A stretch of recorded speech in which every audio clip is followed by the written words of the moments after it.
Demi menjaga kebersihan Kota Palembang menjelang pagelaran Asian Games, pejabat sementara Wali Kota Palembang Ahmad Najib didampingi perangkat dinas pemerintah Kota Palembang serta masyarakat menggelar kegiatan gotong royong membersihkan aliran Sungai Tawar Kelurahan 29 Ilir. Ditemui di sela kegiatan, Ahmad Najib mengatakan, kegiatan ini merupakan usaha Pemkot Palembang untuk menjaga kebersihan lingkungan dan mengajak masyarakat untuk rutin membersihkan lingkungan.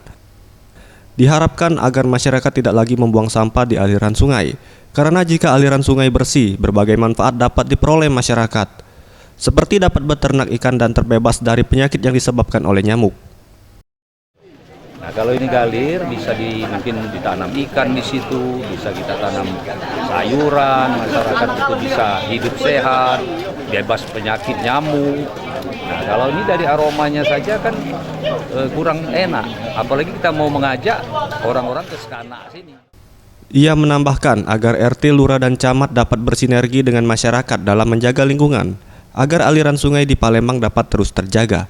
Terlebih Palembang akan menjadi tuan rumah Asian Games, dan jika kondisi lingkungan buruk akan mencoreng nama Palembang di kancah internasional.